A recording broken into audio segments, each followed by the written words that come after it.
Karjan APMC ખાતે ભાજપાની પરિચય બેઠક યોજાઈ। હાલમાં ગુજરાત પ્રદેશ ભાજપ દ્વારા નગર તેમજ તાલુકાના સંગઠનની જાહેરાત કરવામાં આવી હતી, જે અંતર્ગત કરજણ એપીએમસી ખાતે ભારત જિલ્લા ભાજપ જિલ્લા પ્રમુખ રસિકભાઈ પ્રજાપતિની અધ્યક્ષતામાં નવાની માયલા નગર તેમજ તાલુકાના હોદ્દેદારોની પરિચય બેઠકનું આયોજન કરવામાં આવ્યું।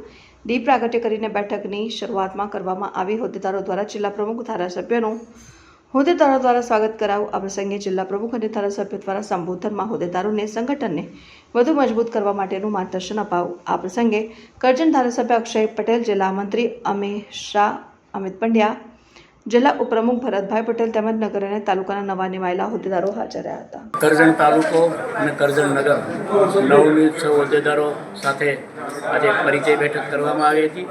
એકબીજાને સૌ પરિચય થયો અને તેમાં ઉપસ્થિત અમારા ધારાસભ્ય અને સૌ મંડળ અને નગરના સૌ હોદ્દેદારો પરિચય બેઠક કરી અને આગામી કાર્યક્રમો વિશે માહિતી આપી કે શક્તિ કેન્દ્ર સુધી અને મંડળ સુધી અને બૂથ પ્રમુખ સુધીની જે માહિતી અને આવનારા કાર્યક્રમો જે શક્તિ કેન્દ્ર સુધી પહોંચે એવી સૌ હોદ્દેદારોને માર્ગદર્શન આપ્યું અને સૌ હોદ્દેદારો મળી એકબીજા સાથે ભારતીય જનતા પાર્ટીના તમામ બૂથ અને તમામ શક્તિ કેન્દ્ર કઈ રીતે વધુ મજબૂત થાય તે વિશે માર્ગદર્શન કરવામાં આવ્યું અને આગામી કાર્યક્રમો વિશે માહિતી આપી।